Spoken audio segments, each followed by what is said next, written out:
आप सभी साथियों का स्वागत है आपके अपने YouTube चैनल मैथ्स बाय निगम में। उम्मीद करता हूं आप लोग स्वस्थ होंगे, मस्त होंगे और अपनी तैयारी बहुत अच्छे तरीके से कर रहे होंगे। ठीक है, और हम पढ़ रहे हैं मैथ्स का क्रैश कोर्स और आज आपका चैप्टर 10 है साधारण ब्याज यानी सिंपल इंटरेस्ट। ठीक है, तो सिंपल इंटरेस्ट पढ़ेंगे, थोड़ा सा बेसिक जानेंगे उसके बारे में कि इंटरेस्ट यानी ब्याज क्या होता है और उसके बाद हम चीजों को आगे बढ़ेंगे। ठीक है, तो चलिए थोड़ा सा समझ लेते हैं साधारण ब्याज के बारे में।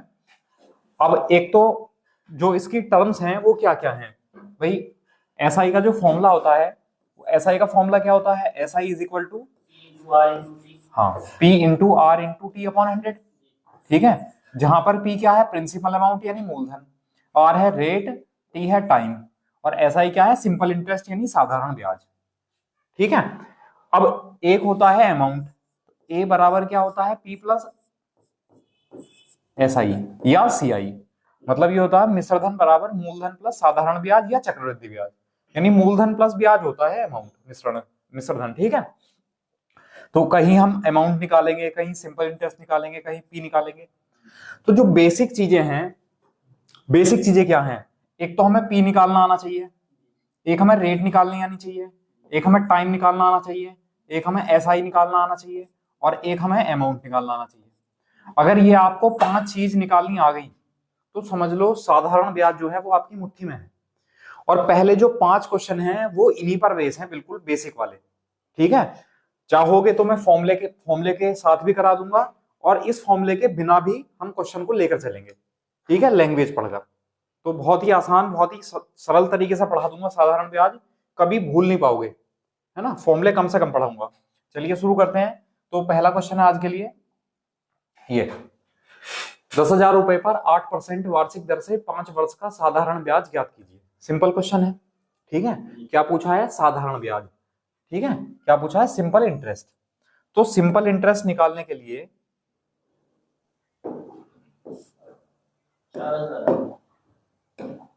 देखो, सिंपल इंटरेस्ट निकालने के लिए मैंने आपको बताया है हम फॉर्मूला यूज कर सकते हैं, S I is equal to P R T upon 100।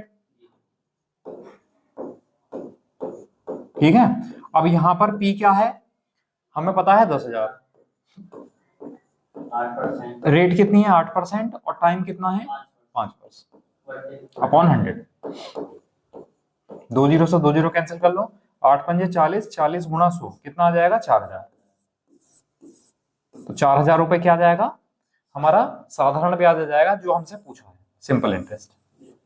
बताइए, समझ आया? तो ये तो था बेसिक, मतलब फॉर्मूला, है ना। अब इस फॉर्मूले के बिना हमें समझना है, बहुत सरल तरीके से समझ लेंगे। देखो, 8% वार्षिक का मतलब समझा दो मुझे। 8% वार्षिक का क्या मतलब है? 8% वार्षिक का मतलब है कि एक साल का जो ब्याज है वो 8% है। एक साल का ब्याज 8% है, तो 5 साल का ब्याज कितना हो जाएगा? 8 पंजे 40%। तो प्रिंसिपल अमाउंट का 40% निकाल दो, तो 10,000 का 40/100, है ना। इसे तो ओरली भी कर सकते हो, 4 गुना 1,000 कितना हो जाएगा? 4,000। बताइए, समझ आया? कर सकते हैं। चलिए, तो मैं आपको इसी तरीके से कराना सिखाऊंगा चीजों को डायरेक्ट। ठीक है, चलिए स्क्रीनशॉट लो, फिर आगे बढ़ते हैं। नेक्स्ट है भाई 40,000 रुपए 5% वार्षिक साधारण ब्याज की दर से 6 वर्ष बाद कितने हो जाएंगे, है ना। What will be the 40,000 rupees to after 6 years at the rate of 5% per annum simple interest. पर वो कितना रुपए अमाउंट बनेगा? उसने देखो ये पूछा है कितने हो जाएंगे। तो कितने हो जाएंगे मतलब, मान लो आपने बैंक में 100 रुपए, जमा किए और वो 1 साल बाद या 2 साल बाद, मान लो 2 साल बाद वो 120 रुपए हो गए। तो ये जो 120 रुपए है ना, ये अमाउंट होगा। और इस अमाउंट में क्या होगा? एक तो प्रिंसिपल अमाउंट होगा 100 रुपए और एक सिंपल इंटरेस्ट होगा 20 रुपए। बात समझ आई? तो जब भी हमसे कहा जाएगा कि कितने हो जाएंगे तो मतलब अमाउंट की बात चल रही है, तो अमाउंट निकालना है। अब देखो अमाउंट कैसे निकालेंगे? 5% वार्षिक का क्या मतलब है? एक साल का ब्याज 5% है, तो 6 साल का ब्याज कितना हो गया? 6 पंजे 30%। ठीक है, तो 30% ब्याज हो गया, लेकिन हमसे पूछा है अमाउंट। अब एक बात बताओ, जो प्रिंसिपल अमाउंट होता है हमेशा 100% होता है और एसआई कितना आ गया? 30%। तो यहां से अमाउंट कितना बन जाएगा 130%। तो हम जो प्रिंसिपल अमाउंट है हमारे पास 40,000, तो 40,000 का हम डायरेक्ट 130% निकाल देंगे, तो ये क्या बन जाएगा अमाउंट बन जाएगा। तो 13 चौका 52 यानी 52,000 रुपए बन जाएंगे, 52,000 रुपए हमारा अमाउंट हो जाएगा। सी ऑप्शन करेक्ट हो जाएगा। बताइए ये समझ पा रहे हैं?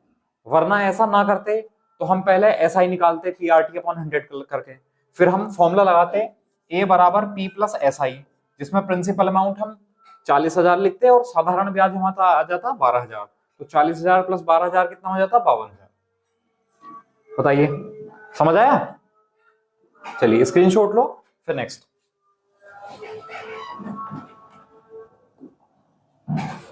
देखो ये है 5,000 रुपए साधारण ब्याज की किस वार्षिक दर से 5 वर्ष बाद 6,000 रुपए हो जाएंगे, साधारण ब्याज की वार्षिक दर बतानी है।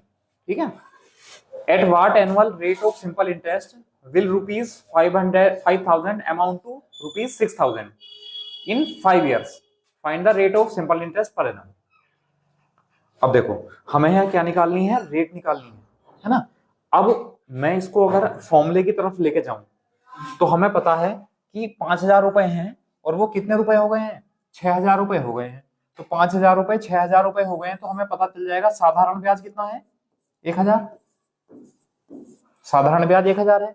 अब साधारण ब्याज का अगर मैं फॉर्मूला लगा दूं PRT अपॉन 100, तो प्रिंसिपल अमाउंट कितना है 5,000, रेट कितना है बताना है सॉरी, और टाइम कितना है 5 वर्ष अपॉन 100 बराबर 1,000।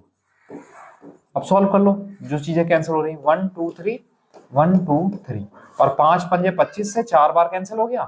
तो यहां से रेट कितनी आ गई 4% पर एनम, यानी 4% वार्षिक रेट हो गई। हमारा बी ऑप्शन करेक्ट आंसर आ गया। तो ये तो वो मेथड है जिसमें ज्यादातर बच्चे करते हैं, है ना। अब आसान तरीका समझ लो इसका। देखो कभी भी जब आपसे साधारण ब्याज या चक्रवृद्धि ब्याज कभी भी पूछेगा, रेट पूछेगा कभी भी, तो वहां आप प्रिंसिपल और अमाउंट का रेशियो बना लो। चाहो तो साधारण ब्याज का बना सकते हो, है ना, जरूरी नहीं है अमाउंट का बनाओ, चाहो तो साधारण ब्याज का बना सकते हो। तो प्रिंसिपल अमाउंट कितना है 5,000 और अमाउंट कितना हो गया 6,000। तो अब हम निकाल क्या रहे हैं भाई, हम निकाल रहे हैं साधारण ब्याज की वार्षिक दर। मतलब अगर मैं आपसे पूछूं कि दर का मतलब क्या है, परसेंटेज है। अगर हम किसी चीज का परसेंटेज निकालते हैं, मैंने आपको परसेंटेज में सिखाया था, हम यहाँ ब्याज की दर निकाल रहे हैं तो ब्याज का परसेंटेज निकाल रहे हैं, तो ऊपर क्या लिखेंगे ब्याज, और ब्याज मिलता किस पर है प्रिंसिपल अमाउंट पर, मूलधन पर, और परसेंटेज के लिए गुणा। तो ये क्या निकल कर आएगी, रेट निकल कर आएगी, ब्याज की दर निकल कर आएगी। तो अब आप बता सकते हो ब्याज कितना हुआ, तो ब्याज हुआ 1,000 रुपए। और हमसे क्या पूछा है उसने, साधारण ब्याज की वार्षिक दर, वार्षिक मतलब 1 साल की। तो ये जो 1,000 रुपए का ब्याज है कितने साल का है 5 साल का, तो 1 साल का ब्याज कितना हो जाएगा 200। ठीक है, तो 1 साल का ब्याज कितना हो गया 200 रुपए। ये कोई अलग से फॉर्मूला नहीं है, ये मैंने परसेंटेज निकालना सिखाया था कि भाई अगर मान लो कक्षा में एक बच्चे हैं, उनमें कितने परसेंट पास हो गए, कैसे निकालेंगे, तो पास होने वालों की संख्या ऊपर लिखो अपॉन में टोटल इंटू 100। तो हम साधारण ब्याज की वार्षिक दर निकाल रहे हैं, तो ब्याज ऊपर लिख दिया और ब्याज क्योंकि प्रिंसिपल अमाउंट पर मिलता है तो वो नीचे लिख दिया और परसेंटेज बनाने के लिए इंटू 100। तो 1 साल का 200 रुपए का ब्याज है और कितने रुपए पर 5,000 रुपए पर, और परसेंटेज के लिए गुणा कितना हो जाएगा 100। 1 2 3 1 2 3 20/5 कितना आ जाएगा 4%। बताइए समझ आया? चलिए कर सकते हैं, कोई दिक्कत नहीं है। और जरूरी नहीं है हम एग्जैक्ट 5,000 और 6,000 रुपए लेकर चलें। अब 50 रुपए 60 रुपए ले लो, अब 5 रुपए 6 रुपए ले लो, तो आप रेशियो बना के चलोगे तब भी आंसर पर कोई भी इफेक्ट नहीं पड़ेगा अगर परसेंटेज पूछा है तो। ठीक है, चलिए जो भी बच्चे नए हैं यूट्यूब चैनल पर हमारे, वो चैनल को सब्सक्राइब कर लें और बेल आइकन जरूर प्रेस कर दें, जिससे कि वीडियो का नोटिफिकेशन आपके पास पहुंच सके, आपको ढूंढनी ना पड़े क्लासेस। ठीक है, और वैसे हमने प्रॉपर इस तरीके से व्यवस्था कर रखी है कि जो प्लेलिस्ट बना रखी है, जब आप चैनल पर जाएंगे तो प्लेलिस्ट देखेंगे, प्लेलिस्ट में यूपीएसआई क्रैश कोर्स वाली प्लेलिस्ट बनी हुई है। तो वहां पर जैसे ही आप क्लिक करोगे प्लेलिस्ट पर, उस पर, तो वहां per day by day, day 1, day 2, day 3 सारी की सारी क्लासेस आएंगी। जो भी आपको चैप्टर पढ़ना है वो चैप्टर वहां से क्लिक करके पढ़ सकते हो। ठीक है, चलिए नेक्स्ट है a sum of rupees 4000 rupees to 5600 at 8% per annum simple interest after some time find the time. अब इस बार हमें क्या बताना है भैया, टाइम बताना है ना। तो अब मैंने कहा जो तरीका पहले वाला था कि साधारण ब्याज निकाल दूंगा, पीआरटी अपॉन 100 लगा दूंगा, उस तरीके से तो आप लोग कर ही सकते हो, है ना।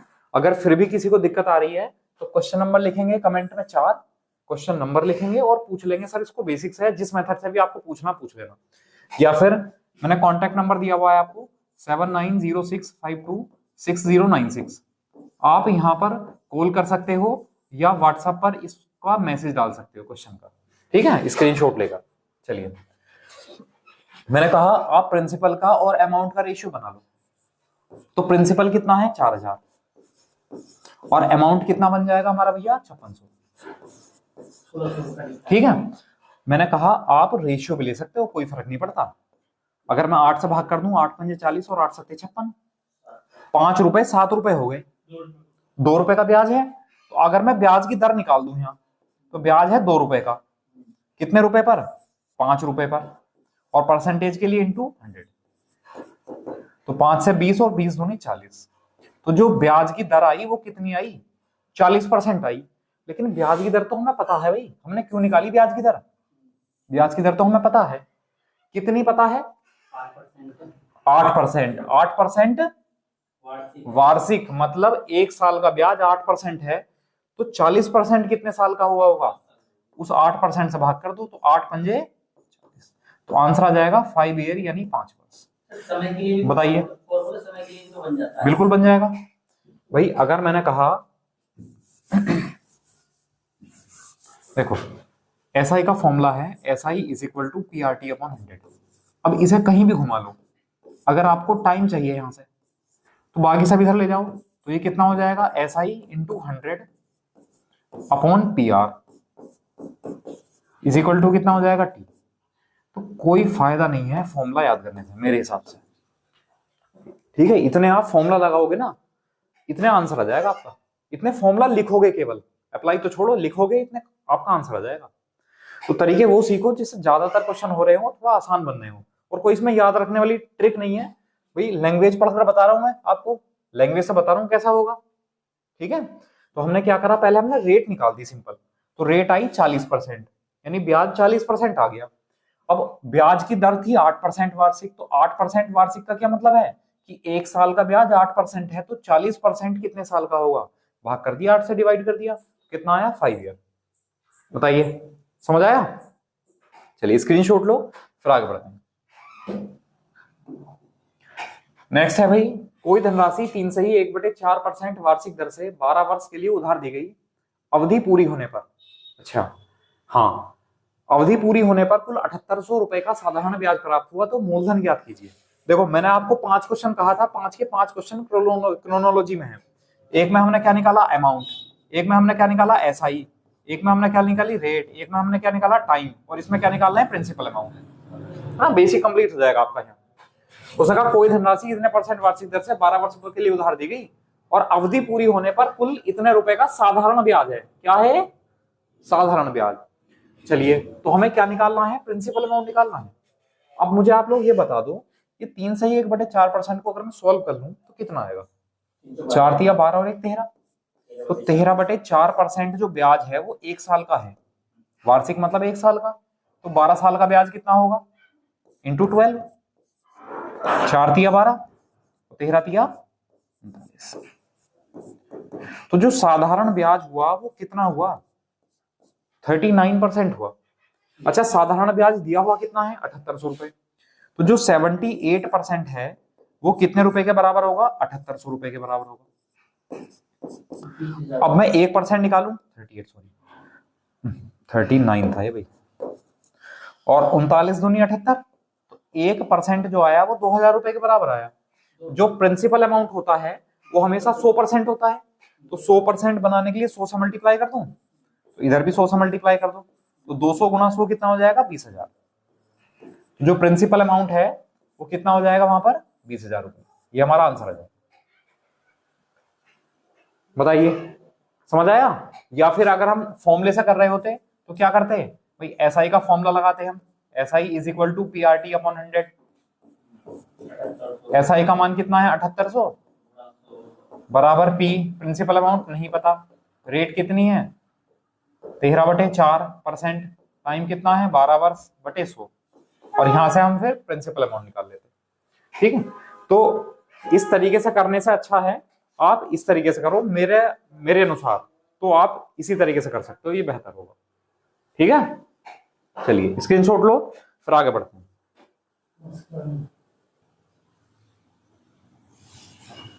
चलिए कर लिया, नेक्स्ट।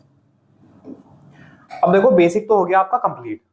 अब जितने भी क्वेश्चन आएंगे उनमें ये 5 चीजों में से कुछ ना कुछ हमें निकालना पड़ेगा बार बार, कभी प्रिंसिपल अमाउंट निकालना पड़ेगा, कभी रेट निकालनी पड़ेगी, कभी टाइम निकालना पड़ेगा, है ना। तो उन्हीं चीजों का यूज है जो मैंने अभी 5 क्वेश्चन में कराया है, तो हम उसी तरीके से करा के लेके चलेंगे। ठीक है, उसने कहा कोई धनराशि साधारण ब्याज पर 5 वर्ष में अपनी दोगुनी हो जाती है, तो साधारण ब्याज की वार्षिक दर बतानी है। ठीक है, a sum of money becomes double of itself in 5 years at simple interest, find the rate of simple interest per annum. ठीक है, चलिए उसने कहा 5 वर्ष में दुगनी हो जाती है। अब हमने मान लिया भैया 100 रुपए थे आपके पास, 100 रुपए थे, 200 रुपए हो दोगुना हो जाएंगे तो मतलब कितने रुपए हो जाएंगे 200 रुपए हो जाएंगे। तो ये 200 रुपए क्या हो गया ये बता दो मुझे आप। 200 रुपए ये अमाउंट, 200 रुपए ये अमाउंट हो गया, तो 100 रुपए 200 रुपए हो गए, तो यहाँ ब्याज कितना हुआ साधारण ब्याज, बिल्कुल ठीक है, साधारण ब्याज 100 रुपए हुआ, और साधारण ब्याज 100 रुपए कितने साल का है 5 साल का। तो अगर मैं 1 साल का निकालूं तो 5 से डिवाइड कर दूं, तो 1 साल का ब्याज कितना है 20 रुपए।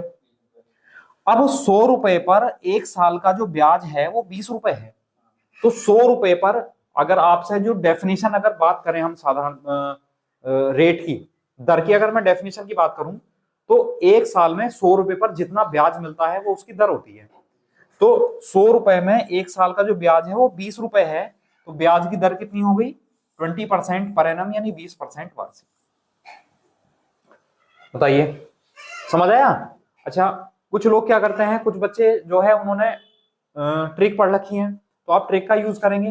तो ट्रिक के लिए हम ऐसा कर सकते हैं, R इज इक्वल टू हो जाएगा n-1/t इंटू 100। ठीक है, ये रेट निकल जाएगी। ठीक है, जैसे n है, n होता है गुना, तो गुना कितना है 2, तो 2 - 1 कितना हो गया 1, और टाइम कितना है 5, और इंटू 100, तो 100/5 कितना आ जाएगा 20, और रेट थी तो परसेंटेज हो जाएगा। हाँ, तो आप लोग ये फॉर्मूला भी यूज कर सकते हो। तो मेरी तो राय ये है कि देखो अब अभी इतना समय नहीं है कि आप नए जो है तरीके अडॉप्ट कर सकें। अभी तरीका है जो भी आप याद इससे कर रहे हो तो इसी से करो, और अगर इससे कर रहे हो तो इसी से करो। हाँ, अगर आपको बाद में पढ़ना है तो मैं यहीं पर एक फाउंडेशन कोर्स लगाऊंगा अर्थमेटिक का, तो वहां पर आप पूरा डिटेल में चीजों को पढ़ सकते हैं। ठीक है, चलिए नेक्स्ट। नेक्स्ट है कोई धनराशि साधारण ब्याज पर 6 वर्ष में अपनी दुगनी हो जाती है, तो साधारण ब्याज की उसी दर से कितने वर्ष में अपनी 4 गुनी हो जाएगी, है ना। इस बार क्या पूछ लिया उसने भाई, पिछली बार तो डायरेक्ट रेट पूछ ली थी, इस बार उसने पूछ लिया कि 4 गुनी कितने साल में हो जाएगी। तो देखो एक सरल तरीका बताता हूं, समझो। उसने कहा 6 वर्ष में दुगनी हो रही है। अब हमने मान लिया, मान लो 100 रुपए थे, दुगने हो गए वो, तो दुगने हो गए तो भैया कितने हो गए 200 रुपए हो गए। अच्छा, कितने साल में हुए ऐसे 2 साल 6 ईयर, 6 वर्ष में ऐसा हुआ 100 रुपए 200 रुपए हो गए। अब जो साधारण ब्याज होता है वो केवल और केवल प्रिंसिपल अमाउंट पर लगता है, यानी मूलधन पर लगता है, और यही कारण है कि साधारण ब्याज हर वर्ष का बराबर होता है। जब साधारण ब्याज हर वर्ष का बराबर होता है, अब मैं आपसे पूछूं कि यहाँ जो साधारण ब्याज है वो कितने रुपए है, तो आपने बताया सर 100 रुपए साधारण ब्याज है। तो इसका कहने का मतलब है कि 6 साल का साधारण ब्याज अगर 100 रुपए है, और मैं अगले 6 साल का साधारण ब्याज पूछूं आपसे, तो वो कितना आएगा, वो भी 100 रुपए आएगा, क्योंकि साधारण ब्याज तो बराबर होता है और वो प्रिंसिपल अमाउंट पर ही लगता है। ठीक, चलिए अब उसने कहा 4 गुनी हो जाएगी धनराशि। अब मुझे आप लोग एक बात बता दो कि 100 रुपए 4 गुना कब होंगे, जब 400 रुपए बन जाएंगे। 100 रुपए 4 गुना कब होंगे? जब 400 रुपए बनेंगे। तो 100 रुपए 400 रुपए होंगे तो ब्याज कितना होगा? आपने बताया 300 रुपए। भाई 100 रुपए 400 रुपए होंगे तो इसका मतलब 300 रुपए का ब्याज होगा। और हमने आपको अभी बताया है कि अगर 100 रुपए का ब्याज है तो वो 6 साल का है। 6 साल में 100 रुपए का ब्याज है तो 300 रुपए का ब्याज कितने में आएगा? 3 से गुणा कर दो तो यहां भी 3 से गुणा कर दो तो कितना आ जाएगा? 18 ईयर यानी 18 वर्ष। ये हमारा आंसर आ गया, सी ऑप्शन। बताओ आपको समझ आया या नहीं आया? भाई यहां ऐसा लिख सकते हो कि 100 रुपए का ऐसा ही है 100 रुपए का, और कितने साल का? 6 वर्ष का। 4 गुना करने के लिए हमें ऐसा ही कितना चाहिए? 300 रुपए चाहिए। तो 3 से अगर मैं यहां मल्टीप्लाई करूंगा तो 3 से इधर भी तो मल्टीप्लाई करूंगा तो आंसर कितना आ जाएगा? 18 ईयर आ जाएगा, 18 वर्ष।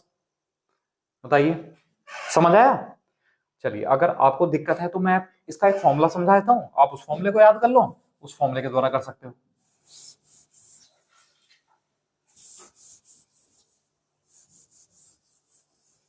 देखो फॉर्मूला है n1 माइनस 1 अपॉन, अब यहां टाइम की बात चल रही है तो t1, r की होती तो r1 लिख देते, n2 माइनस 1 अपॉन t2।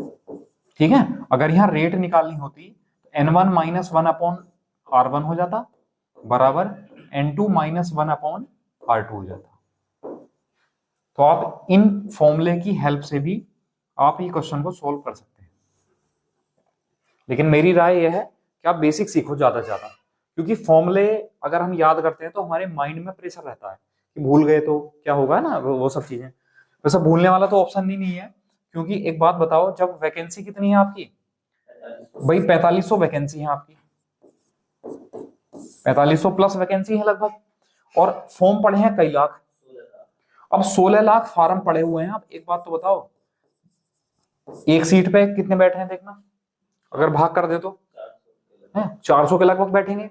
तो 400 के लगभग एक सीट पे बैठेंगे तो 400 में से कौन आएगा जो बहुत बेहतर होगा? बेहतर का मतलब है चाहे तो क्वेश्चन याद करो, चाहे मेथड याद करो, चाहे कुछ भी याद करो, क्वेश्चन चाहिए, चाहे ऑप्शन से करो या बेसिक से करो या कैसे भी करो, विद इन टाइम। ठीक है, चलिए बात करेंगे किसी और दिन इस बारे में। नेक्स्ट, अच्छा बहुत से बच्चे क्या होते हैं, उनको ये समस्या होती है कि हम करें क्या पहले एग्जाम में। तो देखो आपको क्या करना है, जैसे कि मैथ का पोर्शन आएगा, रीजनिंग का पोर्शन आएगा, हिंदी का पोर्शन आएगा और जीएस का पोर्शन आएगा। तो सबसे पहले नंबर पे आप जीएस का पोर्शन करना। मैं मानता हूं जीएस का पोर्शन जो है वो 10 to 15 मिनट ले जाएगा, 10 से 15 मिनट में खत्म हो जाएगा। उसके बाद उठाना आप हिंदी सेकंड नंबर पर। तो हिंदी का जो पोर्शन है ये भी मैं मानता हूं 10 से 15 मिनट में खत्म हो जाएगा। 15-15 मिनट ले लिए, मैक्सिमम लेके चल रहे हैं तो 30 मिनट हो गए। अब 30 मिनट में कितना टाइम बचा आपका? 1 घंटा 30 मिनट यानी 90 मिनट। आपके पास 90 मिनट बचे। अब 90 मिनट में क्वेश्चन कितने हो गए? 40 और 40 80। अब रीजनिंग में मान लो आपने जो है यहाँ 30 मिनट लगा दिए, मैं मान के चलता हूँ 30 मिनट लगा दिए आपने, तो 60 मिनट बचे। तो क्या 40 क्वेश्चन 60 मिनट में ना होने के? अगर ना होने के तो फिर लानत है एसआई की तैयारी करने पर भी, एसआई का एग्जाम देने पर भी। ठीक है, तो इस अप्रोच को लेके चलना, पहले ये करना फिर ये करना, और इन दोनों को आप, वो आपकी मर्जी है, इन दोनों किसी भी तरह करो। मेरी राय तो ये है थर्ड पर ये कर लो, मैथ को करो फोर्थ पर, और टाइम अपना देखते चलो सही तरीके से। वो तब हो पाएगा जब आप अभी प्रैक्टिस सेट सोल्व कर रहे होंगे, वो तब हो पाएगा। ठीक है, चलिए आगे बात करेंगे। एक दिन जो है समझाएंगे पूरा प्रॉपर तरीके से कि आपको किस किस तरीके से क्वेश्चन को अप्लाई करना है। 2400 रुपए की धनराशि 4 वर्ष में साधारण ब्याज पर रुपए 3264 रुपए हो जाती है। ठीक है, यदि ब्याज की दर 1% प्रति वर्ष बढ़ा दी जाए तो वह राशि उतने ही समय में कितनी हो जाएगी? देखो अच्छा क्वेश्चन है। एक तो तरीका है, उसने कहा 1% वार्षिक जो है रेट बढ़ा दो, तो पहले हमें रेट पहली पता होनी चाहिए। मान लो 10% रेट होती, मान लो 1% बढ़ा दी तो कितनी हो गई? 11%। तो हमें पहले रेट पता होनी चाहिए। तो एक तो तरीका है रेट निकालने वाला, एक तरीका है मैं डायरेक्ट ही आपको कराता हूं। उसने कहा 2400 रुपए हैं भाई, तो 2400 रुपए हैं, और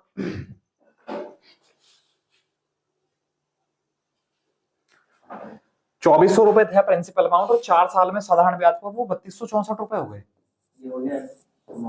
3264 रुपए हो गए कब? 4 साल में, है ना। अब मान लो ब्याज की दर जो भी रही होगी, हमने मान लिया ब्याज की दर आर होगी भैया, बाद में कितनी हो गई होगी, R+1 हो गई होगी। 4 वर्ष पहले थे, 4 वर्ष अब है, तो पहले ब्याज कितना होगा 4R, और अब ब्याज कितना होगा 4R+1। तो अगर मैं इसे सॉल्व कर लूं तो 4R+4% होगा ब्याज। तो ये 4R वाला ब्याज तो पहले वाला ही होगा जो पहले था, केवल 4% ब्याज बढ़ गया। और ब्याज किस पर मिलता है, प्रिंसिपल अमाउंट पर। प्रिंसिपल अमाउंट कितना है 2400, तो 2400 रुपए का केवल 4% निकाल दो, तो 24 चौक 96, 96 रुपए का ब्याज हमारे पास बढ़ जाएगा और ज्यादा। इसमें 96 रुपए ऐड कर दो बस, 6 4 10, 9 6 15 और 1 16, कौन सा आ गया 3360 आ गया, ये ऑप्शन। ऐसे भी तो कर सकते हैं, जैसे बीच बता रहे थे आप रेट निकाल लेते हैं। हाँ बिल्कुल बिल्कुल, रेट निकाल कर सकते हैं, मैं बताता हूँ उस तरीके को भी, ठीक है। चलो बताओ, ये वैसा तरीका समझ आया, ये बहुत सरल है, आसान है, इसको हम बहुत आसान तरीके से कर सकते हैं। कॉन्सेप्ट ये है, मैंने आपको समझा दिया भाई, रेट अगर पहले R% होगी तो ब्याज कितना हो जाएगा 4R%, और अगर रेट 1% बढ़ गई तो बाद में जो SI है वो कितना हो जाएगा 4R+4%। तो 4R वाला ब्याज तो पहले ही होगा जितना था, बस ये 4% और जुड़ जाएगा इसमें। तो 4R वाला ब्याज तो पहले जुड़ा हुआ है इसमें, 4% और जोड़ दिया, ठीक है। अब अगर मान लो आपको ये तरीका नहीं करना है, आपको तो उसी तरीके से करना है, ठीक है। तब देखो 2400 रुपए की धनराशि 3264 रुपए हो गई है, तो बता सकते हो ब्याज कितना हो गया 864 रुपए का ब्याज हो गया। कितने साल का, 4 साल का। तो 864 रुपए का ब्याज है 4 साल का, तो 1 साल का कितना हो गया 216 रुपए। कितने रुपए पर, 2400 रुपए पर, और परसेंटेज के लिए इंटू 100। 24 से 6 दूनी 9 चौक 36, 9 बार 9 चौक 36, 9 8 21, तो ब्याज की दर जो आ गई वो 9% वार्षिक आ गई। अब उसने कहा ब्याज की दर 1% बढ़ गई, तो ब्याज की दर होगी 10%, तो 10% का ब्याज है और 4 साल की बात चल रही है, तो ब्याज कितना हो गया 40%, 10 चौक 40%, पूछा अमाउंट है, तो प्रिंसिपल अमाउंट कितना है 2400, तो 2400 का 140% निकाल दो, 0 14 चौका 56 6 5 14 दूनी 28 और 5 33। ऐसे कोई डायरेक्ट सोल्व करना, जैसे कि 40% निकाल देते हैं इसका, किसका क्वेश्चन समझ के, मतलब नहीं, फिर तो आपको रेट निकालनी पड़ेगी ना। तो डायरेक्ट मेथड ये है ना, यहाँ तो आपको रेट ही नहीं निकालनी है ना, यहाँ तो आपको डायरेक्ट कर देना, रेट जो भी हो उससे फर्क नहीं पड़ता। रेट कम हुई है तो ब्याज कम हो जाएगा, रेट बढ़ी है तो ब्याज बढ़ जाएगा। चलिए नेक्स्ट, ये है a person borrowed ₹7,000 at simple interest. After 3 years, he deposited 3,000 at the end of 5th year. He paid ₹5,450 to clear the loan. Find the annual rate of interest. अच्छा, 3 वर्ष बाद तो उसने जो है 3,000 रुपए जमा कर दिए, और 5 वर्ष बाद उसने 5,450 रुपए जमा कर दिए और कर्ज उसने चुका दिया। तो साधारण ब्याज की वार्षिक दर बतानी है, बताओ।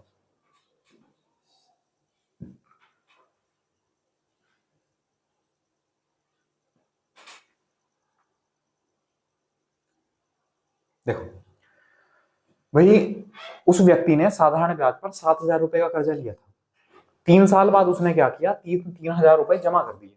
तो जो पैसे हम जमा करते हैं ना, वो प्रिंसिपल अमाउंट में से कम होते हैं, ठीक है, वो ब्याज से कोई मतलब नहीं होता उनका, ठीक है।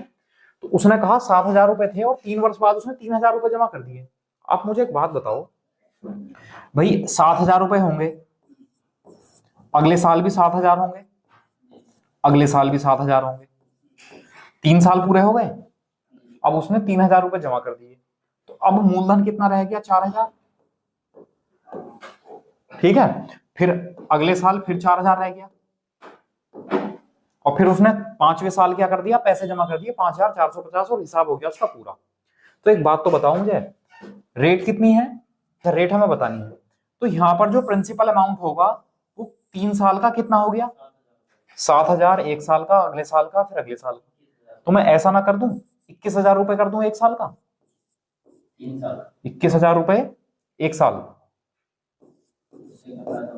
बताऊंगा 21,000 रुपए 1 साल का, भी 1 साल का ब्याज यहाँ लगा, 1 साल का यहाँ लगा, 1 साल का यहाँ लगा, और रुपए 7,000 है, तो मैंने कर दिया 21,000 रुपए कर दिए, वार्षिक कर दिया। भाई एस आई बराबर क्या है, पी आर टी अपॉन 100 है ना। हम पी की और रेट की मल्टीप्लाई और टाइम की तो मल्टीप्लाई कर रहे हैं, किसी की मल्टीप्लाई कर दो आप, क्या फर्क पड़ता है भाई। मान लो मैं यहाँ रेट को मैंने क्या करा, प्रिंसिपल और टाइम की गुणा कर दी, मैंने पी और टी की गुणा कर दी, तो पी और टी की गुणा कर दी और टी की जगह 1 लिख दिया, है ना। तो पी ये था और टी था 1 1 3 साल, तो पी की और टी की गुणा करके वहां 1 साल कर दिया, ठीक। अच्छा ये 4000 और 4000 कितना हो गया, 8000, और ये भी कितना हो गया, 1 साल का ब्याज, ठीक है। ब्याज की दर तो सेम है सबके लिए। तो प्रिंसिपल अमाउंट हमारा हो कितना गया, 21,000 ये और 8,000 ये, 29,000 रुपए हो गया, ठीक है। अच्छा अब 29,000 रुपए हो गया हमारे पास प्रिंसिपल अमाउंट, और 29,000 रुपए पर ब्याज कितना हो गया भैया। भाई उसने व्यक्ति ने 3,000 एक बार जमा करे, 5,450 एक बार जमा करे, तो उसने 8,450 रुपए तो जमा कर दिए, इतने रुपए तो जमा कर दिए उसने, जबकि उसने लिए कितने थे, 7,000। तो ब्याज कितना आया, घटाओ, तो ब्याज आया 1,450 रुपए। तो 1,450 रुपए का जो ब्याज है वो 29,000, मतलब 29,000 रुपए पर 1 साल का जो ब्याज है वो 1,450 है ना। तो मैं 10 से 10 काट दूं, अब मैं यहाँ 29 से भाग कर दूं तो यहाँ कितना आ जाएगा, 100 रुपए, ये ऐसा ही आ गया, और ये 29 से 5 बार भाग हो गया। तो 100 रुपए पर जो 1 साल का ब्याज होता है वही तो दर होती है। तो दर कितनी आ गई, 5% पर एनम, यानी 5% वार्षिक। ये बताओ समझ आया है नहीं आया, बताओ, कर सकते हैं।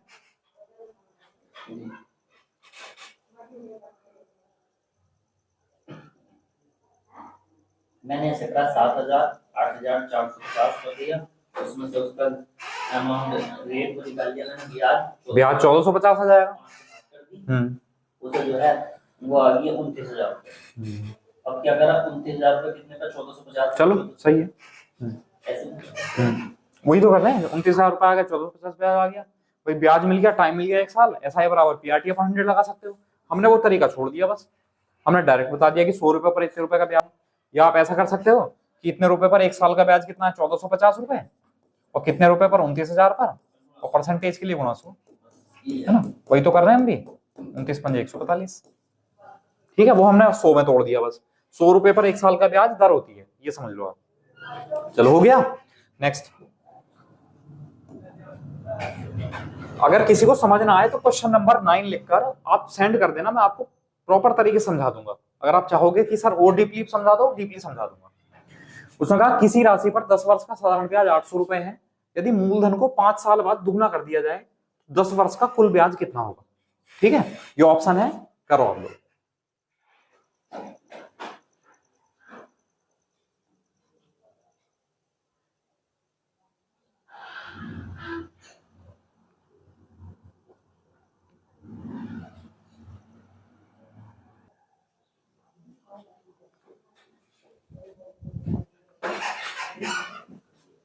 कर लिया। अच्छा एक बात समझ लो मेरी बात, भाई मान लो 100 रुपए आपने बैंक में जमा किए, मान लो 100 रुपए जमा किए, और आपको जो ब्याज मिला वो मान लो 5 रुपए का था, ऐसा ही जो था वो 5 रुपए का था। अब मैं अगर कहूं अगर आपने 200 रुपए जमा किए होते तो ब्याज कितने रुपए का होता, 10 रुपए का। भाई आप प्रिंसिपल अमाउंट को 2 से गुणा कर रहे हो तो ब्याज को भी तो दुगना करोगे। ये बताओ, ये बात समझ में आई नहीं आई, यही हमारा कॉन्सेप्ट है। उसने कहा 10 वर्ष का साधारण ब्याज 800 रुपए है, और बात चल रही है 5 वर्ष बाद की। तो एक बात बताओ मुझे, जब 10 वर्ष का साधारण ब्याज 800 है तो 5 वर्ष का कितना होगा। इसे हमने ऐसा तोड़ दिया, 5 वर्ष और 5 वर्ष, तो पहले 5 वर्ष का कितना हो जाएगा, 400, और इसका भी 400 हो जाएगा। लेकिन उसने कहा यदि मूलधन को 5 साल बाद दुगना कर दें तो 5 साल तक तो ये रहेगा, लेकिन इसमें जब मूलधन दुगना हो जाएगा तो साधारण ब्याज भी तो दुगना हो जाएगा। तो अब टोटल ब्याज कितना हो जाएगा, 400 रुपये और 800 रुपये, कितना हो जाएगा, 1200 रुपये। ये ऑप्शन हो जाएगा हमारा बी। बताओ समझ आया, कर सकते हैं। चलिए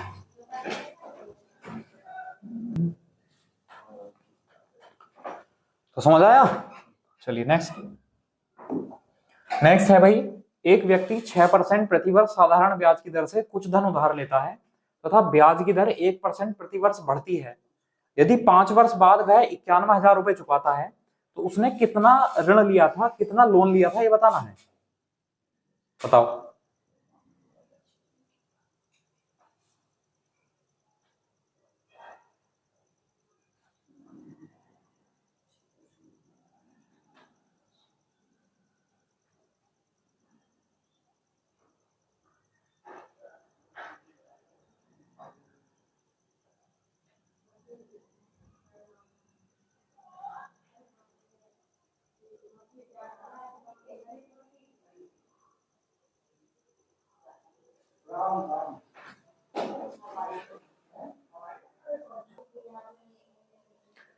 देखो यहां थोड़ा सा चेंज करो आप लोग, किधर से उधार लेता है, फिर लिखो यदि यदि ब्याज की दर 1% प्रतिवर्ष बढ़ती है तो 5 वर्ष बाद वह 91,000 रुपए चुकाता है तो उसने कितना ऋण लिया था। ठीक है, तो कंडीशन ये बनी कि उसने 6% वार्षिक साधारण ब्याज की दर से उधार लिया था, मतलब पहले साल तो उसे कितना परसेंट ब्याज देना पड़ेगा, 6 साल। फिर 1 साल प्रतिवर्ष बढ़ेगी रेट, अगले साल कितनी हो जाएगी, 7%। फिर अगले साल कितनी हो जाएगी, 8%। 1% बढ़ती रहेगी ना हर साल। फिर अगले साल कितनी हो जाएगी, 9%। फिर अगले साल कितनी हो जाएगी, 10%।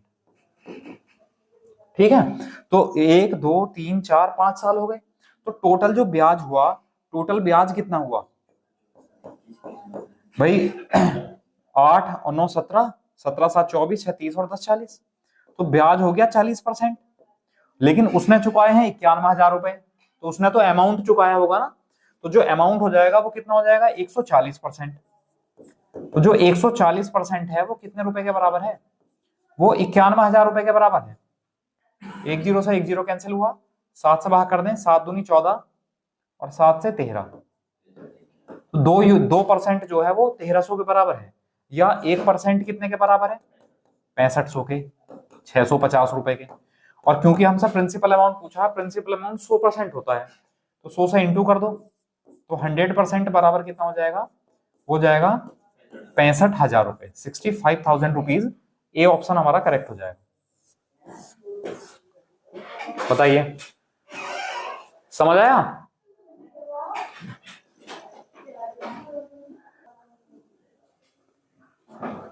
चलो कर लिया। अब नेक्स्ट अगला क्वेश्चन है, कोई धनराशि साधारण ब्याज पर 3 वर्ष बाद 3,600 रुपए तथा 6 वर्ष बाद 6,000 रुपए हो जाती है, तो साधारण ब्याज की वार्षिक दर बतानी है।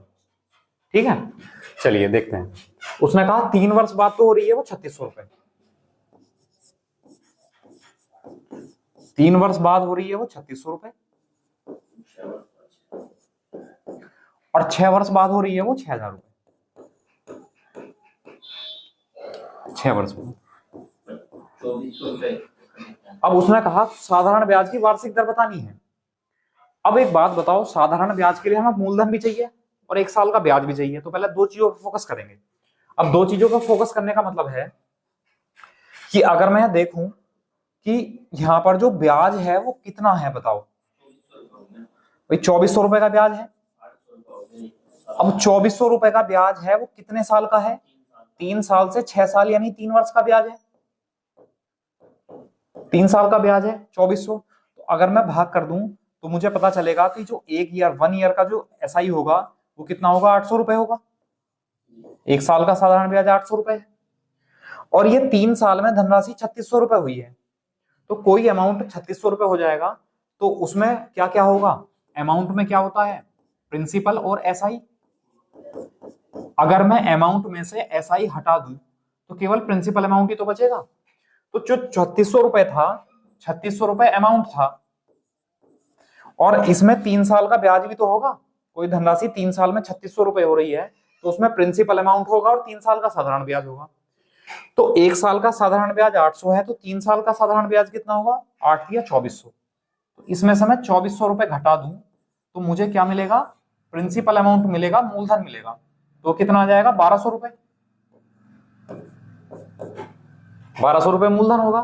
चलिए 1200 रुपए मूलधन है और हमसे अब ब्याज की दर पूछी है, तो हमारे पास प्रिंसिपल अमाउंट भी है, 1 साल का ब्याज भी है। तो ब्याज की दर निकालने के लिए हम कैसा करते हैं, 1 साल का ब्याज ऊपर लिखते हैं, कितने रुपए है, 800 रुपए, और कितने रुपए पर, 1200 रुपए पर, और परसेंटेज के लिए इंटू 100। 20 4 दूनी 8 और 4 3 12, तो 200/3% आया, तो 200/3% का फ्रैक्शन हो जाएगा 66 सही 2/3%। ठीक है, ऑप्शन नंबर बी हमारा करेक्ट हो जाएगा। बताइए, तो यहां दो चीजें क्लियर हो गई हैं। कभी आपसे प्रिंसिपल अमाउंट पूछेगा तो यहां तक चलेंगे, और कभी आपसे रेट पूछेगा तो थोड़ा सा आगे और करेंगे। समझ आया? चलिए, तो ये तो तरीका था इस क्वेश्चन को सॉल्व करने का। अगर आपको इसमें कठिनाई लग रही हो, समझ में नहीं आ रही हो चीजों, तो इसमें हम एक तरीका और भी कर सकते हैं। चलो यहीं लिख देते हैं। वो तरीका क्या है,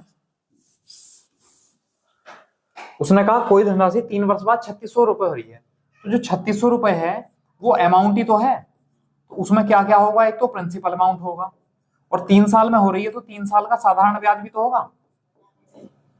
ठीक है, फिर 6 साल में 6000 हो रही है तो 6000 रुपए अमाउंट ही तो होगा। ए बराबर उसमें मूलधन होगा और 6 साल का साधारण ब्याज होगा।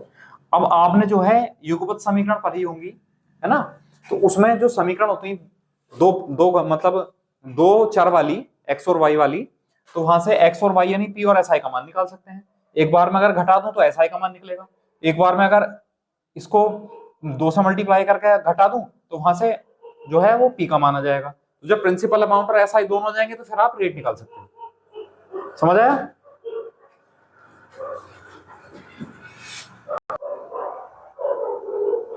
ठीक है, कर सकते हैं। चलिए स्क्रीनशॉट लो, फिर आगे बढ़ते हैं।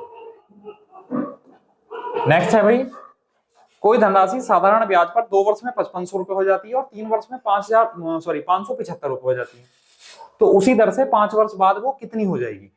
ठीक है, a sum of money amounts to 550 in 2 years and 575 in 3 years at the simple interest. What will be the amount after 5 years at the same rate? उसी रेट पर 5 साल बाद वो धनराशि कितनी हो जाएगी? ये क्वेश्चन आपके लिए है, आप लोग करेंगे। करो, फिर मैं समझाता हूं।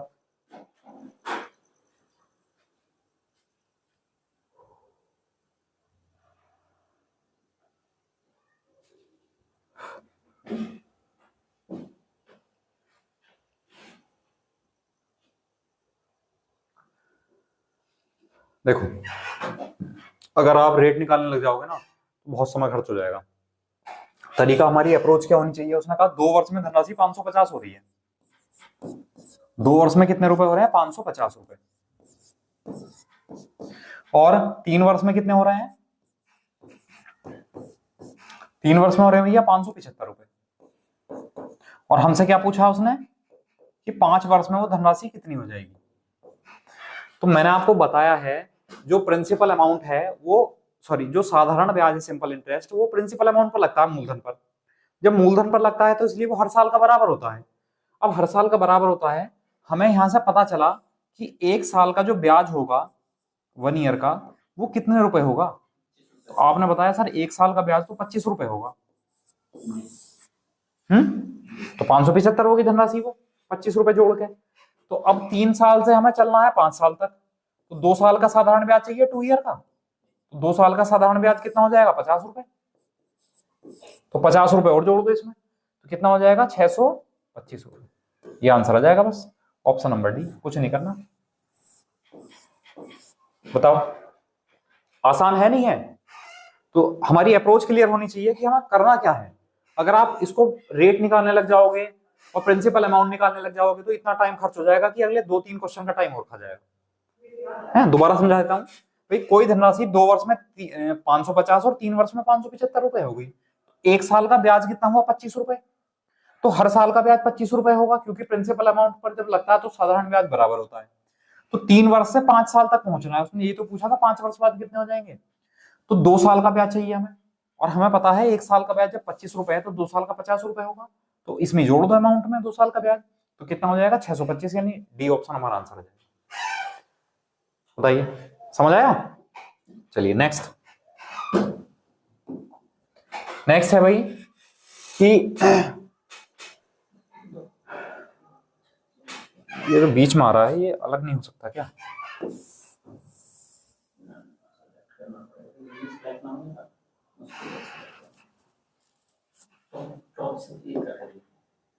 नहीं होना, चलो छोड़ो। उसने कहा नेक्स्ट क्वेश्चन ये है, 20,000 रुपए की धनराशि दो भागों में बांटी गई है। पहले भाग पर 6% और दूसरे भाग पर 8% वार्षिक दर से साधारण ब्याज दिया गया है। पूरी धनराशि पर 6.4% साधारण ब्याज प्राप्त हुआ है। तो हमें पहला भाग बताना है। अब देखो आसान तरीका क्या है इसका।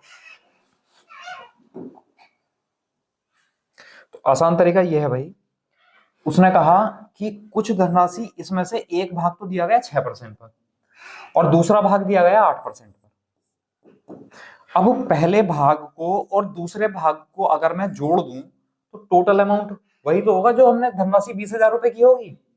इसका मतलब फर्स्ट टाइप और सेकंड टाइप अगर दे रखा हो और इनको जोड़कर टोटल कंडीशन बन रही हो तो हम यहाँ एलिगेशन का यूज कर लेते हैं।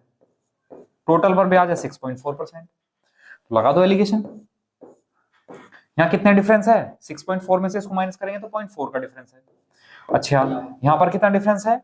यहाँ इसमें से इसको माइनस करेंगे तो 1.6 का डिफरेंस है। पॉइंट से पॉइंट कैंसिल, 4 चौक 16, यानी यहाँ जो रेशियो आ जाएगा वो 4:1 आ जाएगा। और ये किसका आएगा? प्रिंसिपल अमाउंट का, जो हिस्से बांटे गए थे 4:1 के अनुपात में। अच्छा टोटल कितना हुआ? 5 यूनिट। तो टोटल तो है हमारे हिसाब से 5 यूनिट, जबकि टोटल कितना था? 20,000 रुपए। तो 1 यूनिट बराबर कितना हुआ? 4,000। अब उसने पूछा है पहला भाग, तो पहला भाग इसी के नीचे लिखा होगा पहले भाग के। तो कितना है? 4 यूनिट। तो 4 यूनिट का मान निकालना है। तो 4 यूनिट बराबर कितना आ जाएगा? 4 चौक 16, 16,000 रुपीज हमारा आंसर आ जाएगा। ए ऑप्शन करेक्ट हो जाएगा। बताइए समझ आया? नेक्स्ट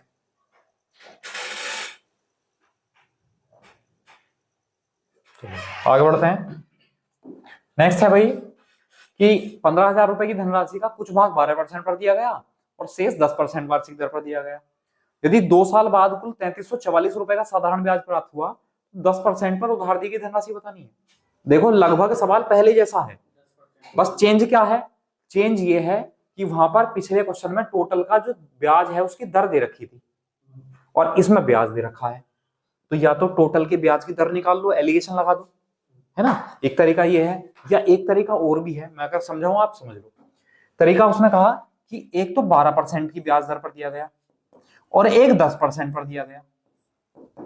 अब मुझे एक बात बताओ, जो 12% है इसे मैं ऐसा ना लिख लूं 2% प्लस 10%?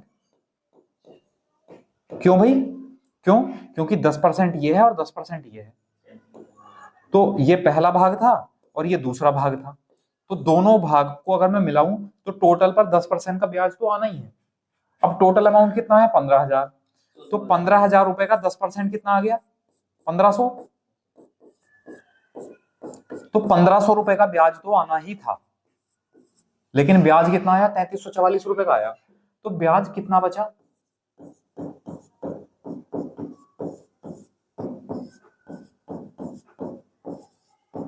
1844 रुपए का ब्याज बचा। तो 1844 रुपए का ब्याज किसकी वजह से बचा होगा? इस 2% की वजह से बचा होगा, ठीक है। और ये कौन सा था? पहला भाग। तो जो पहले भाग का जो 2% होगा वो कितना होगा? 1844 होगा। तो 1% कितना होगा? 922। और 100% कितना होगा? 100 से गुणा कर दो। गलत हो गया क्या?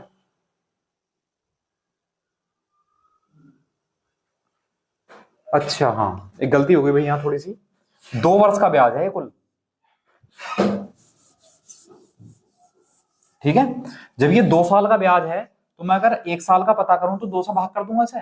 1 साल का ब्याज कितना आ जाएगा? 2, 2 छंग 12, 2 सत्ते 14, 2 दूनी 4।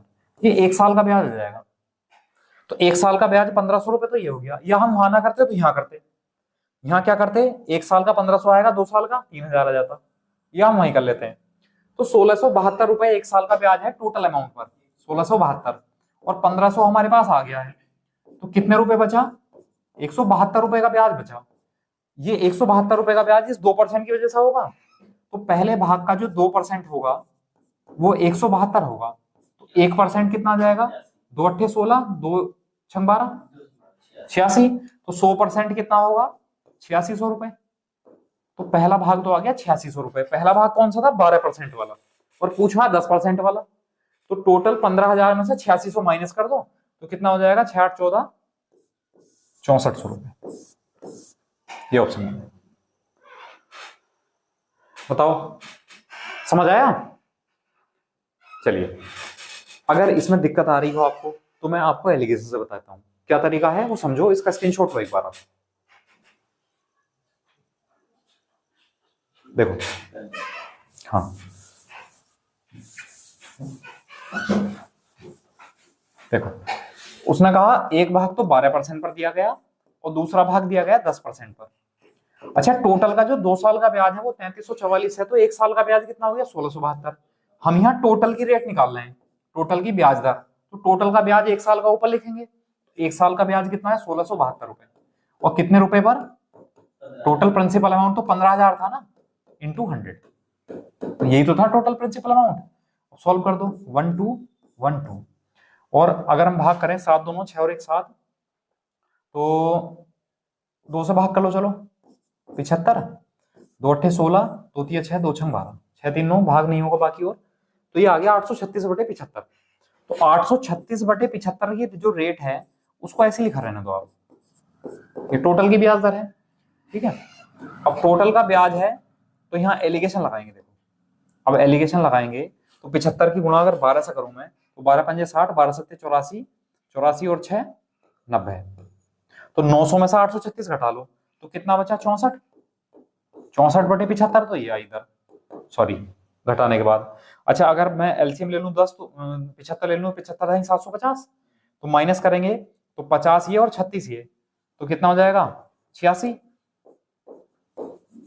ठीक। अब इससे ये कैंसिल आउट हुआ। अब मैं भाग करूं, 2 से भाग कर लो, 2 चौक 8, 2 तिया 6, 43 आ गया, और 2 तिया 6, 2 दूनी 4। उसने पूछा 10% वाला, तो पहले टोटल निकालो, टोटल कितना हुआ, टोटल हुआ भैया 4 3 7 3 2 5, टोटल हुआ 75 यूनिट, और टोटल कितना है 15,000, तो 75 यूनिट जो है वो 15,000 के बराबर है। तो 75 दूनी 150, एक जो भाग हुआ 1 यूनिट हुआ 200 रुपए के बराबर। 10% वाला कितना होगा, 32 यूनिट होगा, तो 32 यूनिट बराबर 32 दूनी 6400, यानी 6400 हमारा आंसर। या आप इस तरीके से कर सकते हैं, ठीक है। चलिए, इसका स्क्रीनशॉट लो, फिर आगे बढ़ते हैं।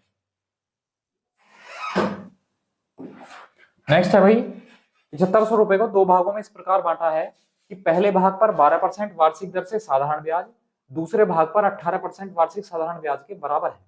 तो पहला भाग बताना है। हाँ, अब देखो, जब साधारण ब्याज बराबर है तो जो आपके मन में दिमाग में बात आई होगी वो ये आई होगी, सर साधारण ब्याज का फॉर्मूला लगाकर दोनों को बराबर कर दो, बिल्कुल ठीक है। ऐसा ही बराबर PRT अपॉन 100 होता है, तो P1 R1 T1 अपॉन 100 बराबर ऐसा ही बराबर PRT अपॉन 100, तो ये कितना हो जाएगा, PR2 P2 T2 और R2 अपॉन 100, ये कंडीशन बन जाएगी।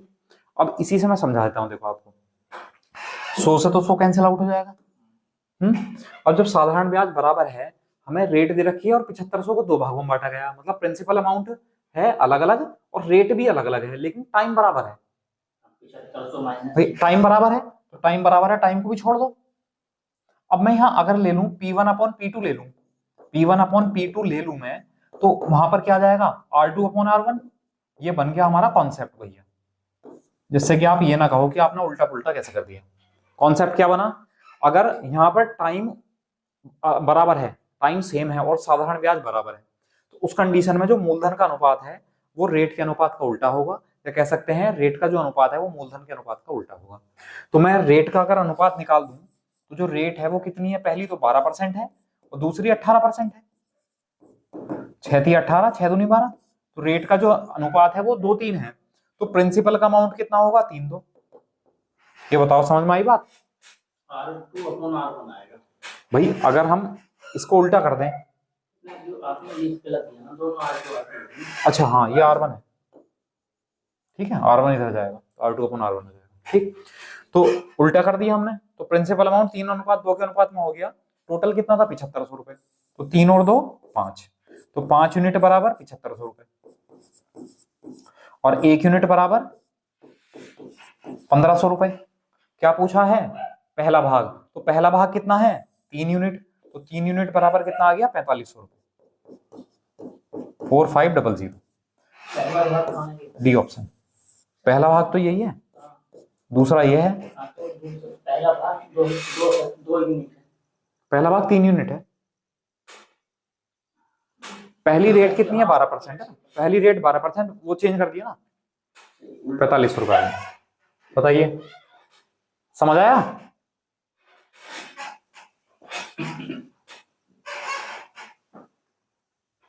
कर लिया? अब नेक्स्ट आगे बढ़ते हैं। अगर मान लो ये अमाउंट होता बराबर, उसने कहा देखो यहाँ अमाउंट बराबर है, उसने कहा 12,600 रुपए को 3 भागों में निवेश किया गया। पहले भाग का 2% की दर से 3 वर्ष का, दूसरे, अब यहाँ देखो रेट और टाइम अलग अलग हो गए, पहले वहां टाइम सेम था। दूसरे भाग पर 3% की दर से 4 वर्ष का और तीसरे भाग पर 4% की दर से 5 साल का। साधारण ब्याज बराबर है, यहाँ भी साधारण ब्याज बराबर क्या रखा है, ठीक है। अब जब साधारण ब्याज बराबर है और मैंने आपको बताया था जैसे पीआरटी अपॉन 100 है बराबर पीआरटी अपॉन 100, इस 100 से तो 100 कैंसिल हो जाएगा, 1 और ये 2। अब मैंने कहा हमें यहाँ मूलधन का नहीं पता, तो मैं अगर मूलधन को बराबर कर लूं यहाँ, मतलब बराबर नहीं सॉरी नीचे ले जाऊं, तो P1 अपॉन P2 वाली कंडीशन बनेगी, तो वहां क्या बनेगा R2 T2 upon R1 T1।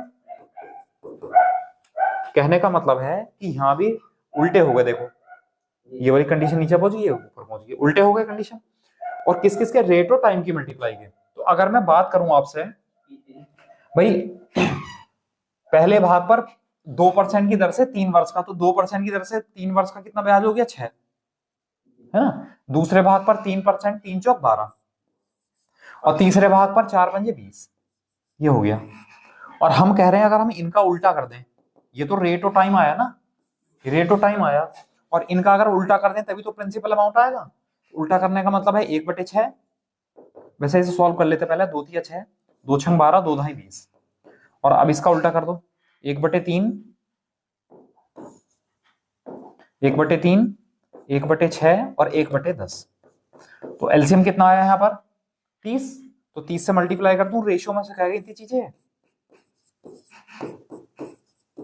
तो 3 से 10, 6 से 5 और 10 से 3, तो ये प्रिंसिपल अमाउंट का रेशियो आ गया 10 5 3।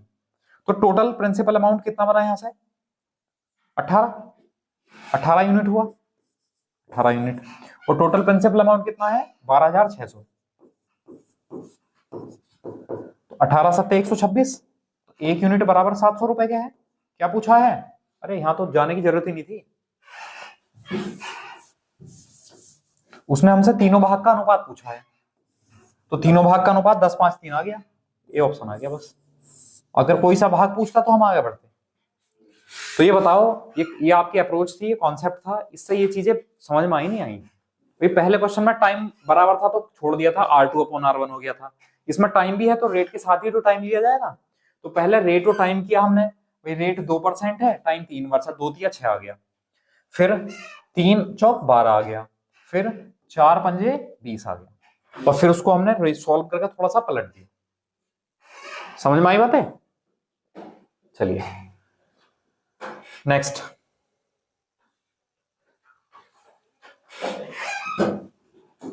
नेक्स्ट है, उसने कहा 18,750 रुपए को एक व्यक्ति अपने 2 पुत्रों में इस प्रकार बांटता है कि जब वे 18 वर्ष की आयु पूरी कर लें तो उन्हें बराबर राशि प्राप्त हो। यदि उनकी उम्र 12 वर्ष और 14 वर्ष है तो साधारण ब्याज की दर 5% वार्षिक है। तो बड़े पुत्र का हिस्सा बताना है। क्वेश्चन ऐसे बहुत आते हैं, मोस्ट इंपोर्टेंट लिख लेना ऐसे क्वेश्चन के लिए, ठीक है। तो चलो करते हैं। उसने कहा उनकी उम्र जो है, एक की उम्र तो है 12 वर्ष भैया, ठीक है, और दूसरे की उम्र कितनी है 14 वर्ष, 14 ईयर। अब उम्र उनकी जब 18 साल हो जाएगी तो मुझे एक बात बताओ आप लोग, इसकी उम्र 18 कब होगी 6 साल बाद, तो इसे ब्याज कितने साल का मिलेगा 6 साल का। इसकी उम्र 18 कब होगी? 4 साल बाद। इसे कितने साल का ब्याज मिलेगा? 4 साल का। तो टाइम अब 6 वर्ष और 4 वर्ष हो गए। बात समझ में आई? फिर उसने कहा और ब्याज की दर है 5% वार्षिक।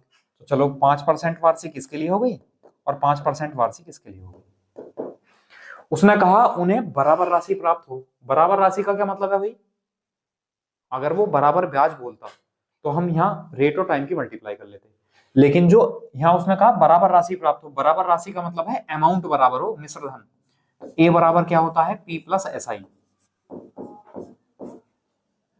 ठीक है, मैं इसको भी पूरा अगर मैं डिस्क्राइब करूं तो मैं इसे ऐसा लिख सकता हूं, P plus P R T upon 100। P common ले लें तो आ जाएगा 1 प्लस यानी 100 प्लस आर टी अपॉन 100।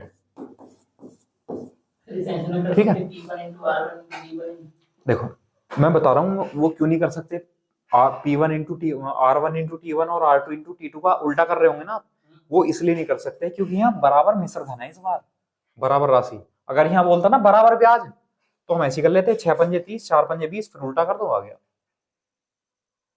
है ना। इस बार उसने बराबर अमाउंट कहा है तो बराबर अमाउंट ये वाली कंडीशन बनेगी। अब बराबर अगर अमाउंट होगा तो ध्यान रखना आप, यहाँ जो अगर ये P1 है और ये R1 T1 है तो इसका जो रेशियो होगा वो 100 प्लस R1 T1 के बराबर होगा। मतलब अगर मैं यहाँ बात कर लूं कि एक तरफ तो आ जाएगा P1 100 plus R1 T1 upon 100 और बराबर हो जाएगा P2, यहां लिख देता हूं, बराबर P2 100 plus R2 T2 upon 100। ये थोड़ा सा कॉन्सेप्ट सिखाने में टाइम लगा है, 100 से 100 कैंसिल आउट हो जाएगा। अगर मैं P1 अपॉन P2 ले लूं, P1 अपॉन P2 ले लूं तो यहां से 100 प्लस R1 T1 इसके अपॉन वहीं रहेगा, तो 100 प्लस R2 T2 और अपॉन 100 प्लस R1 T1।